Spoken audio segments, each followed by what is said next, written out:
Hi there, welcome to another episode of Fighter T. Today's episode, we're going to discuss some stuff that I came up with just so that I could maintain the inertia from getting a video done last week.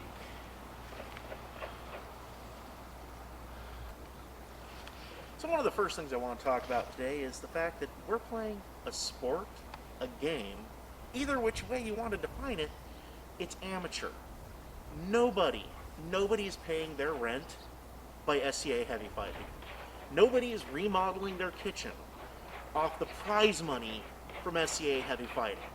In fact, if you win the biggest tournaments in SCA heavy fighting, you're often paying out of pocket to go to all the events, wear all the awesome stuff, and look badass. It's kind of actually expensive to win this. It's not a windfall. It doesn't go into your wallet from playing this game, this sport. And with that in mind, don't break yourself to be in the sport. If you are doing flat snaps in such a way that it puts strain on your shoulder and 3 years from now you have to get your shoulder cuff rebuilt, you're wrong. You're doing it wrong. Don't blow out your elbow doing this sport. It's fun, it's awesome, and it's great to be dedicated to it. And I'm not even talking about with the don't break your stuff. I'm not even going to address the people that are being foolish pursuing SCA heavy fighting during the pandemic. And that's those, you know who the foolish ones are. Because there's a world of difference between those of us that are like, here's my tight little pod that I'm being safe and careful with, and I'm practicing with them, and the ones that are ignoring the pandemic. I'm not even going to touch that. I'm going to mention that it exists, and I'm not going to address it any further than that. But we all know, if you've been in this sport long enough, the guy that's kind of bragging about how they suffered this catastrophic injury and they kept fighting. Bro! This is a fun thing to go do. Don't tell me afterwards that you had a horrific injury and we fought. I don't want that on my conscience. Be smart. Make sure you're around to enjoy this shit years from now. Make sure that you can get back on the field years from now, and if you have to get off the field, please don't let it be due to something that you did, especially not something you did on purpose.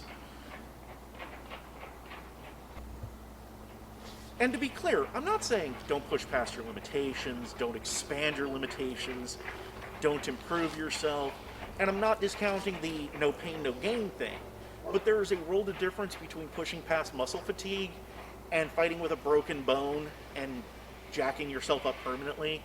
There's a world of difference between the fatigue that sets in because you've been working the hell out of your back muscles and your arm muscles practicing proper technique, and the type of pain and damage you do doing a technique wrong when it's tearing your body apart. Build your body up. Build your skills up.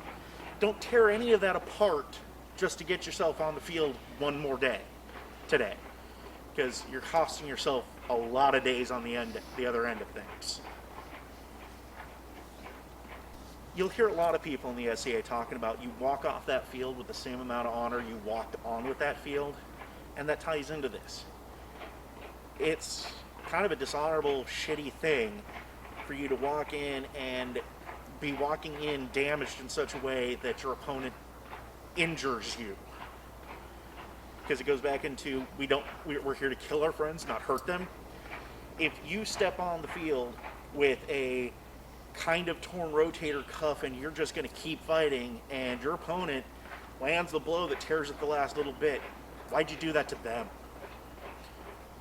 That's kind of dishonorable on you. Just a thing to think about. But seriously, this is supposed to be fun. And I'm not besmirching dedication. Be dedicated. I'm dedicated. I have my goals. But if I have to stall on my goals in order to heal right, I'm going to do that. If me assuring that I'm going to be able to fight down the road by fighting properly delays me achieving my goals, don't care. Be smart. And tying into the fighting injured, all that kind of stuff. We all crack jokes about fighter candy. That's fine, that's dandy. A little prophylactic, ibuprofen, Tylenol, all that kind of stuff. And for those that are snickering in the background, prophylactic means preventative, not just rubbers, not just raincoats. But I once fought against a dude who fought against a whole bunch of people, and several of us were complaining about the guy rhino hiding. And then the individual admitted that he was on high-test Vicodin because he'd had, just been released to fight again after some kind of surgery. I can't remember what kind of surgery. And just maybe that rhino hiding was because he was so doped up on the bike that he didn't know what the hell he was getting. And it goes back into, don't be stupid in the pursuit of a fun sport. And if I feel a little preachy and lectury on this, it's because I know some people that just aren't getting that point, and they're kind of giving themselves and the sport a bad rep in their corner.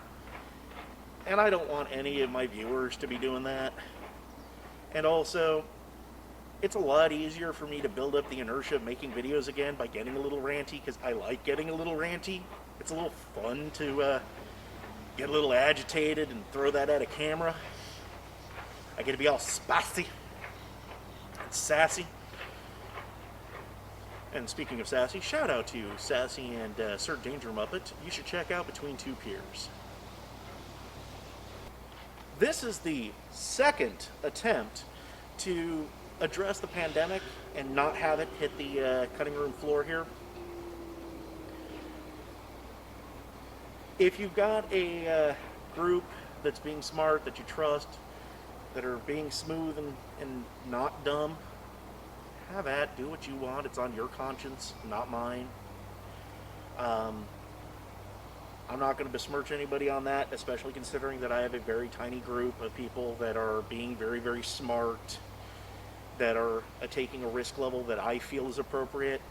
And on that risk level stuff, this is one of those places where the SCA and the kink community overlapping is great, because nobody understands how one risk in a web can take down everybody in the web like the kinky people. Think about it, do the math, think about it again. You're on the right track now, you understand. And we're maybe talking about different diseases, and we're certainly not talking about like the various drama of the people that swore they were in an open relationship but weren't. It's a slightly different situation, but there's a lot of similarities. And on those similarities, if somebody's pressuring you and making you feel like you're a chuckle fuck because you're not going and joining in on their reindeer games at their practice, they're jerks. This is a really shitty pandemic. It's historic times, and a whole bunch of us are now starting to understand the ancient Chinese curse of may you live in interesting times, because this interesting time sucks. But be smart, not just with the pandemic, but with everything relating to your fighting career, and make sure that you have a long, fun fighting career. And when this pandemic ends, I cannot wait to hit you guys with sticks. I want to kill each and every single one of you with a big old stick and then have a beer with you afterwards, and I don't even drink beer. Stay safe out there, hit each other.